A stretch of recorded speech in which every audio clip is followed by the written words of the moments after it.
Hello guys, good morning all my dear students. विद्यार्थी मित्रांनो, आता बघा, 15 जून पासून आपल्याकडं शाळा सुरू झालेल्या आहेत, बरोबर आहे. पालकांची अशी चलबिचल सुरू आहे की सर मी आता या मुलांना माझ्या छोट्या बाळाला पहिली वर्गामध्ये म्हणजे पहिल्या वर्गासाठी मी कोणती शाळा निवडू. विद्यार्थी मित्रांनो, पालक मित्रांनो, आता पहा, हे पालक आहे ना, ते तुम्हाला सांगतो की आपल्या मुलांना कोणत्या शाळेत टाकावं आणि का टाकावं. पहा, पहिली गोष्ट, त्या ठिकाणची आपण इमारत बघतो. त्याचबरोबर त्या ठिकाणी असलेला जो स्टाफ आहे, जे शिक्षक वृंद आहेत, ते टीईटी पास आहेत किंवा नाही, हे पण पाहणं जरूर आहे ना. आता इंग्लिश स्कूलला टाकलं मी आणि तिथं पाहिलं मी, सर आता काल परवा एका मी शाळेत गेलो इंग्लिश स्कूलमध्ये, त्या ठिकाणी BA झाली किंवा BSc झाली, एक पदवी आहे त्याकडे, परंतु त्यांना जी ट्रेनिंग पाहिजे ना, जे मुलांना शिकवण्यासाठी, ती त्यांनी ट्रेनिंग घेतलेली नसते. म्हणून आपण मित्रांनो, आपण हजारो लाखो रुपये घालतो ना इंग्लिश स्कूलमध्ये, पण त्या ठिकाणी त्या शिक्षकांची जी आहे ना, TET, टीचर्स एलिजिबिलिटी टेस्ट, म्हणजे शिक्षक पात्रता परीक्षा, ते पास आहेत का, हे अगोदर तुम्ही बघायला पाहिजे. मग सर, हे मी का सांगत आहे सर, मी तुमचे पैसे आहेत ना, तुम्ही कमवले, एक एक घामाचा थेंब घालून तुम्ही पैसे कमी घेतो, बरोबर आहे. आणि ते पैसे आपल्या मुलांसाठी आपण खर्च करतो. 50,000 फीस भरली एकानं, आणि म्हणला सर 50,000 फीस भरली, आता माझ्याकडे मुलगा आला, तो पहिलीला तिकडे होता इंग्लिश स्कूलला, दुसरीला माझ्याकडे आला आणि म्हणायला लागला, सर, पालक म्हणतो की सर, माझ्या मुलाला अजून इंग्रजी वाचता येत नाही आणि मराठी सुद्धा वाचता येत नाही. मग सर, हाऊ का, कशामुळे सर? कारण त्या ठिकाणी जे शिक्षक होते का, आता मी नाव सांगणार नाही शाळेचं, कोणाची आपण बदनामी करायची नाही, परंतु सांगतो की त्या मुलांना काय येत नाही सर, कारण त्याला आपण, लक्षात ठेवा मित्रांनो, मराठी असो का इंग्रजी असो, कोणतीही भाषा आपण शिकत असताना त्याचा बेसिक आपल्याला समजला पाहिजे. सर, बेसिक काय असतं कोणत्या भाषेचं, मी बघा सांगतो तुम्हाला. आता आजचा आपला जो चॅप्टर आहे, लहान मुलांना इंग्रजी शिकण्याची सुरुवात अशी करा. आता पहा, टीचर असो किंवा पालक असो, मित्रांनो, तुम्हाला एक सांगतो, मी कळकळीची विनंती करतो की तुम्ही, आज आम्ही तुम्हाला स्टेप सांगणार आहे, त्या तुम्ही शेवटपर्यंत बघा. 100% तुमचा मुलगा एक 1 ते 3 महिन्यामध्ये इंग्रजी, मराठी, कोणतीही भाषा असो, जी तुम्ही भाषा शिकता, मराठी, हिंदी, इंग्रजी जी असेल ती 100% तुमचा मुलगा 3 महिन्यामध्ये वाचू शकतो सर. मग याचे स्टेप कोणते आहेत सर? प्रथम आहे श्रवण. श्रवण म्हणजे लिसन, LIST, लिसन.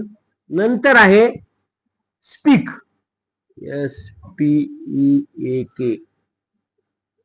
नंतर आहे रीड, आणि नंतर आहे राईट. इथे स्टेप आहेत ना, LSRW, म्हणजे काय? श्रवण, भाषण, वाचन आणि लेखन. आता पहा, माझ्या समजा वर्गामध्ये एक विद्यार्थी आलाय पहिलीला असो किंवा दुसरीला असो, पहिलीला मी सांगतो, मी पुढचा आऊट घेतो, पण सांगतो की माझ्या वर्गामध्ये जेव्हा एखादं छोटस बाळ येतं, तर त्याला टीचरनं काय करतात, ज्यांना ट्रेनिंग नाही ते काय करतात, चला लिहा A फॉर ऍपल. डायरेक्ट लिहायचं का? नाही मित्रांनो, हे लिहिणं म्हणजे चुकीचं आहे. ही मेथड लिहायला अजिबात सांगायचं नाहीच, हे नाहीच. मग काय करायचं आपल्याला? सुरुवातीला प्रथम आपल्याला वर्गात आले विद्यार्थी आनंदानं उड्या मारायला शिकवा त्याला. चला, rain rain rain rain come again. म्हणजे सर, विद्यार्थ्यांना अगोदर ऐकायला शिकवा, ऐकातात. मग जेव्हा ऐकून ऐकून विद्यार्थी एखादा बोलतो, मग छोटं बाळ काय करते, सर ऐका, चला सर मी म्हणतो जॉनी जॉनी यस पप्पा. आपल्याला पहिली होती, आता ऐका नाही त्यांचा राईम्स. जॉनी जॉनी यस पप्पा, इटिंग शुगर नो पप्पा, हे आपण शिकवत. पहा मित्रांनो, आपण वर्गात आल्या आल्या विद्यार्थ्यांना, आपल्या छोट्या छोट्या बाळांना डायरेक्ट लिहायला वाचायचं नाही, लिहायला सांगायचं नाही, अजिबात नाही. मी तर म्हणतो, वर्गात आलं की एक 8-10 दिवस वही पेन बाजूला ठेवायची. का सर? सुरुवात अशी करा की विद्यार्थ्यांच्या मनामध्ये आपल्या शाळेविषयी आवड निर्माण झाली पाहिजे. बाळा, एखादं बाळा बसते असं कोपऱ्यात, मला येत नाही सर. अरे बाळा, तू लहान, येते ना, मी आहे ना. त्याला आज सांगा की घरचं जसं वातावरण आहे तसं त्या वातावरण आपल्या शाळेमध्ये निर्माण करा, वर्गामध्ये. आणि त्याला सांगा, म्हणा उड्या मारा, जम्प जम्प जम्प. मग पहा, जेव्हा त्यानं 2-4 उड्या मारल्या टू टू अशा, तर मग त्याला वाटतं, अरे सर, असा हात डोक्यावर फिरा, बाळा ये. म्हणजे पहा, त्याला जेव्हा आपल्या शाळेची आवड निर्माण होईल, तेव्हा उद्या मम्मीला म्हणेल, मम्मी मला सरच्याच वर्गात जायचं, इंग्लिश गुरु आणि सरच्या वर्गात जायचं. का सर? कारण त्या मनामध्ये अजिबात, त्या चिमुकल्या लेकराच्या मनामध्ये अजिबात भीती राहिली नाही पाहिजे. पहिली शाळा होती, नाही आलं की सबका एक छेड घ्यायची, उलट्या हातावर होतं पहिल्या काळात आमच्या. पण आता असं मारायचं नाही अजिबात. मग जेव्हा आपण मित्रांनो त्यांना लिसनिंग म्हणजे ऐकण्याचं शिकवतो, छोट्या छोट्या गोष्टी सांगा, आनंदाच्या गोष्टी, आनंद म्हणजे त्याला आनंद झाला पाहिजे अशा गोष्टी सांगा. पहा म्हणजे काय होईल, जेव्हा तो ऐकायला गेल मग सर अशा करत करत लिसन झाल्यानंतर आपण त्याला काय करायचे, छोटे शब्द असतील, आता एबीसीडी आहे, डायरेक्ट त्याला म्हणायला लावायची म्हणजे लिहायला लावायची नाही. म्हणा ए फॉर ऍपल. आता मी शिकवतो ना मित्रांनो, जेव्हा मी वर्गात आलो, आता मला काल परवा शिक्षक भेटले, मला माझा मित्र पण, तो पण इंग्रजी शिकवतो म्हणजे शिकवतो मुलांना. ते म्हणले सर तुमचे एक 7-8 वर्षाचे लेकर पहिली दुसरीची इंग्रजी का वाचतात, तुम्ही काय करता नेमकं. पहा मित्रांनो, काय करायचं सांगतो मला हेच सांगायला की सर्वप्रथम त्या मुलांना वर्गात आल्याबरोबर लिसन ऐकायला शिकवा. जाऊ द्या 2-4 दिवस जाऊ द्या, ऐकलं, मग ऐकल्यानंतर ते A for apple, B for ball. आता मी कसं शिकवू सर, माझ्याकडे आहे प्रोजेक्टर, काय माझ्याकडे असं मोठं प्रोजेक्टर आहे, त्यावरती दाखवतो हे चित्र बघा. हे काय बाळांनो, इथे ऍपल चित्र दिसतंय, इथे ए म्हणते है का नाही, ए फॉर ऍड दाखवा. ए वरचे जेवढे जेवढे शब्द येतात ना चित्र, ते दाखवा त्याला. नंतर बी वरचे बॉल, बॉल दाखवा. बुक दाखवा, बुक म्हणजे पुस्तक, बॉल म्हणजे चेंडू है का नाही, बास्केट है का नाही, बॅग. म्हणजे जेव्हा जेव्हा त्याला बी ची संकल्पना त्याच्या मनामध्ये अशी ठासून भरली पाहिजे. ए फॉर ऍपल, ए फॉर है का नाही, ए वरून जेवढे अँड कितीतरी शब्द, एरोप्लेन, म्हणजे मोठे मोठे शब्द लिहायला लावायचेच नाही, फक्त सर एरोप्लेन असं म्हणायचं, ऍपल असं. पहा आता माझ्याकडे समजा एरोप्लेन तर आपण वर्गात नेऊ शकत नाही ना, मग ते प्रोजेक्ट आहे ना, दाखवा. ए पासून ते एबीसीडी एफ जे काय जे केले बनवतो Q R S T W X Y Z इथपर्यंतचे जे शब्द आहेत मित्रांनो, एका एका अक्षरावरती 4-4, 5-5 त्याला चित्र दाखवा.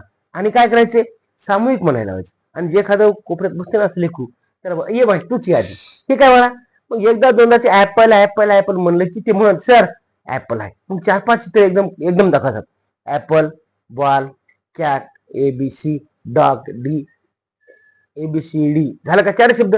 4 शब्द घ्या, प्रत्येकाचे शब्द याच्यावरती काय करा, ए वरचे 5 चित्र दाखवा, बी वरचे 5, सी वरचे, डी वरचे 5. म्हणजे जेव्हा असे 5 चित्र आपण दाखवतो मित्रांनो, तेव्हा मग काय करायचं एकदाच, आता मग थांबायचं. मग नंतर सर्व मुलांकडून, आता समजा सी वरच आहे, सी वर कॅट दाखवायची, काय बा आहे ते म्हणजे सर कॅट आहे.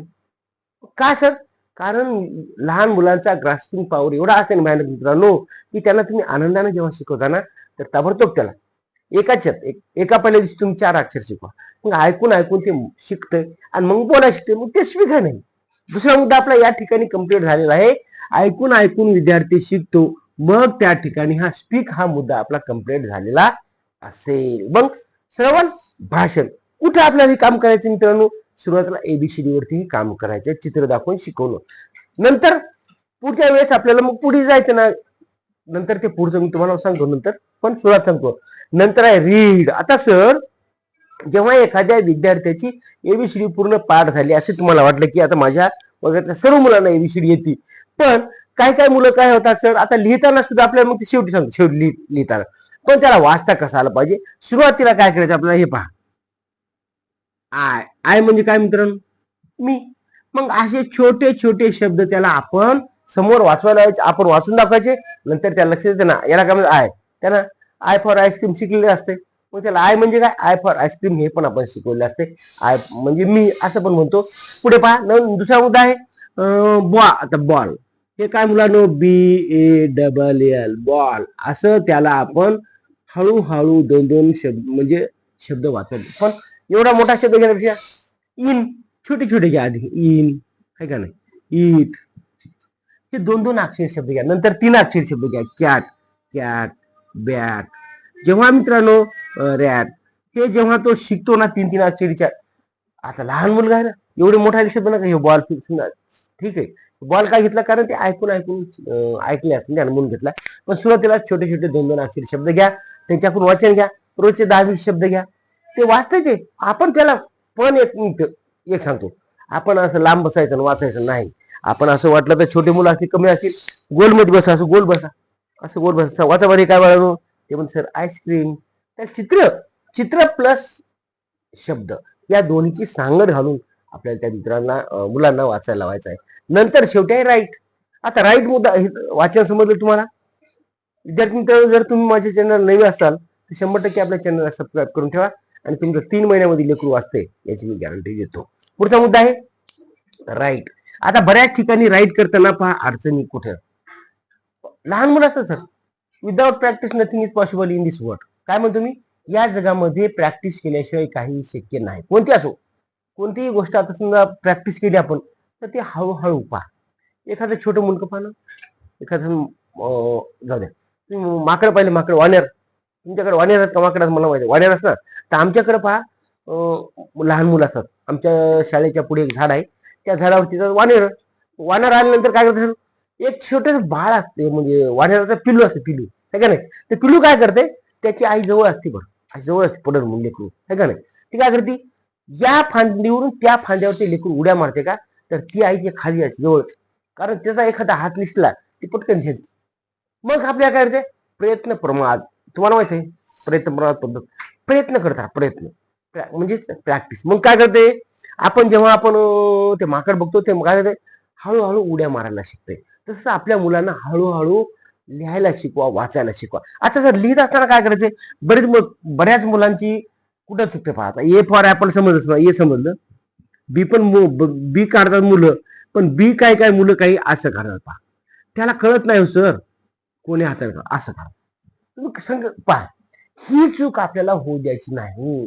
मग त्याला सर आपण जेव्हा शिकवत असतो, आता पहा हे बी काढायचे ना, तर आपल्या हाताचा पहा, हे जे भाग आहे ना असा, हे कोणीकडे कळते पहा, आपण देवाला किंवा कुठे येणे घालतो.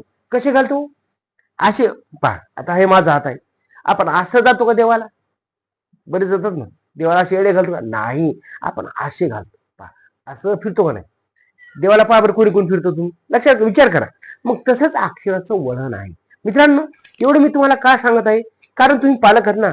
मग तुमच्या मुलाचं एखादं अक्षर, त्याला सी काढ म्हणलं, सी पहा, तर सी असं एबीसीडी मधलं ते काय करते, असं उलट करते, उलट काढल्यामुळे चुकते. बी कार्ड म्हणलं असं करते, डी कार्ड म्हणलं, हे डी, आता डी कार्ड म्हणलं, आता हे काय एबीसीडी, तर ते असं काढ. ई कार्ड म्हणलं असं काढ, एफ कार्ड म्हणलं हे असं काढते. हे चुकलं नाही बाळांनो. आता हे डी आहे बरोबर, हे असं ई असते, एफ असं असते, म्हणजे बऱ्याच वेळेस त्या मुलाचा हात उलटा फिरते. मग आपण तिथं काय करायचं की प्रत्येक मुलापासून पहा, तर मी काय करतो, सगळ्या मुलांना सामूहिक सांगत नाही बाळांनो, सांगितलेली आहे, पण जेव्हा आपण वह्या करतो चेक, आपण त्या मुलाची एबीसीडी चेक करतो मित्रांनो, तर त्या मुलापाशी जाऊन त्याच्या असा हाताला धरावं, हात बाळा तो हात फिरते, ते म्हणते सर आता बी काढतो हा, ते काय करते असं धर काढ, असं खाली हात नेते नेते नेते ने, इकून फिरायचं का, इकून असं करायचं का, तसं नाही करत. ते काय असं जाते जाते खाली इकून काढ. बी काढ म्हणजे डी काढ, सी काढ म्हणजे की उलट सी काढते, कुठे हे असं काढते. हे चुकीचं आहे, हे बरोबर आहे. मग आपल्याला ही संकल्पना, बी काढण्याची संकल्पना जोपर्यंत त्या मुलांना पुढे न्यायचंच नाही. कोण नाही ना बाळा तुला, पहा कधी होईल sir, practice practice practice practice करा. 8 दिवस द्या, 15 दिवस द्या, जेव्हा त्या विद्यार्थ्यांची एबीसीडी पूर्ण संकल्पना, लहान असू का, ही मोठी आहे बिग आहे ना, आणि स्मॉल स्मॉल एबीसीडी पहा, इकडे पहा, हे स्मॉल कशी असते, हे स्मॉल असते पहा, ए बी सी डी आणि ई, एबीसीडी ई आणि हे एफ. म्हणजे इथपर्यंत आपल्याला प्रत्येक विद्यार्थ्याच्या हाताला धरून पहा, तुमच्याकडे 5-6 वर्षाचे लेकर, 6-7 वर्ष, 6 वर्षाचे, मग त्या लेकराला जोपर्यंत येत नाही तोपर्यंत तुम्ही वाचन लेखन पहा, हे वाचन लेखन झाल्यानंतर बरं, जोपर्यंत त्याला हे लेखन येत नाही तोपर्यंत त्याला मोठाले शब्द, छोटे छोटे वाक्य अजिबात लिहायला लावायचे नाही. ठीक आहे. आता काय काय मुलं असतात चंचल असतात, सर हे मला येते, अरे बाबा तुला येतं पण याला येत नाही ना, मग काय करायचं, जोडी, काय करायचं, जोडी पद्धत. चला बाळा तुझं नाव काय, माझं गणेश, तुझं नाव राम, चला ठीक आहे, गणेशला येते, रामला येत नाही अक्षर, चुकाले ना, मग काय करायचं, त्या दोघांची जोडी लावायची. मग हुशार आणि समजा ज्याच्या मनामधली संकल्पना स्पष्ट झाली नाही त्या मुलाची जोड लावायची. मग बाळा सांगते गणेशला, राम बाळा आता बघ हे कसं बी काढायचंय, हे ते काढून दाखविल, असं पहा, माझ्या हाताकडे लक्ष दे, असं फिरव, मग ते शिक पाहते पुढचं. मग जेव्हा ठीक आहे, मग त्याला काढ म्हणलं, पुन्हा ते दुसरा मित्र काय करताय, असं धरताय आणि इकूनच घेते असं, मग घेतलं एकदा दोनदा होईल. मग त्या छोट्या मित्रानं काय सांगितलं, नाही बाळा तिच्या हाताला धरायचं, ही अशी रेस उभारली, वरी जाय असं गेलं, इकडं कलू नको. पहा, रस्ता चुकायचा नाही, रस्ता चुकला. आता मला जायचं मुंबईला आणि मी चलू नांदेडच्या गाडीकडे, जाईल का मुंबईला? नाही जाणार ना. कसं जाईल सर? कारण मार्ग चुकला, आपली दिशा चुकली की दशा होते. दिशा आपली दिशा चुकली ती आपली दशा होते. म्हणून त्या ठिकाणी त्या मुलांना असं हाताला धरून असं काढायचं, एकदा दोनदा तीनदा असं नाही. ठीक आहे, एकदा काढलं सोडून द्यायचं नाही मित्रांनो. तर त्या मुलाच्या हाताला धरून जे शब्द चुकते का त्याची 10 वेळेस प्रॅक्टिस करा. ठीक आहे, 100 वेळेस करा, काय होत नाही. तुमची पेन खराब व्हायली का? तुमची पेन खराब व्हायली का? माझी खराब व्हायली? विचार करा. मी काय सांगत आहे तुम्हाला? कारण मला वाटतं की माझ्या वर्गात असलेल्या प्रत्येक विद्यार्थ्याला इंग्रजी आलीच पाहिजे. आता मराठी भाषेत तुम्हाला माहित आहे, पण इंग्लिशसाठी मी एवढा वारंवार का प्रयत्न करतो? कारण इंग्लिश स्कूलला तुमचे लाखो रुपये जाण्यापेक्षा इथंच तुम्हाला मी आमच्या जिल्हा परिषद शाळेमध्ये या. 100% विद्यार्थी मित्रांनो, तुमच्या विद्यार्थी जर 3 महिन्यात नाही इंग्लिश बोलला तर मला सांग. लेखन सुद्धा आलं पाहिजे, वाचन पण आलं पाहिजे, पण त्यासाठी पालकांचं सहकार्य महत्वाचं आहे. माझ्याकडे समजा 30-40 मुलं आहेत ना, मी प्रत्येकाला सांगतो प्रॅक्टिस करून घेणं काम कोणाचं आहे? तुमचं काम. पालकांना, आता तुम्ही पालक आहेत, प्रत्येक घरचे आई किंवा वडील 10वी पर्यंत कमीत कमी शिकलेत, 8वी 10वी शिकलेत. मग त्यासाठी तुम्हाला सांगतो मित्रांनो, इंग्लिश स्कूलला जाऊन हजारो रुपये घालण्यापेक्षा आपल्या जिल्हा परिषद शाळेत या, आमच्या शाळेमध्ये वर्गात क्लास ऍडमिशन घ्या 100%. आणि मी सांगता तुमचा मुलगा 3 महिन्यात वाचू शकतंय, पण कधी? जेव्हा तुम्ही सहकार्य केलं तर. आता मी तर पहा, मी तर वर्गामध्ये जेवढी टॅलेंट मुलं ना ते तर वाचत हो, पण काय लेस जर कच्चा असतील तरी सुद्धा पालकांनी थोडं लक्ष देणं जरुरी आहे. ठीक आहे, माझ्या मुला येत नाही सर, मला फोन करा, I am ready. English Guru is here. कोणासाठी? तुमच्यासाठी ना. अहो मी का शिकवते एवढे भाडवड कथा तुमच्यासाठी का आणली असेल? कारण मला वाटतं की प्रत्येक विद्यार्थ्याला इंग्रजी आलं पाहिजे. विद्यार्थी मित्रांनो, व्हिडिओ आवडला तर आपण नक्कीच आपल्या चॅनलला सबस्क्राईब करायचं आहे. सबस्क्राईब केल्यानंतर व्हिडिओ आवडला तर आपल्या मित्रांना शेअर करा. Sharing is caring. Thank you for watching. धन्यवाद. Good bye.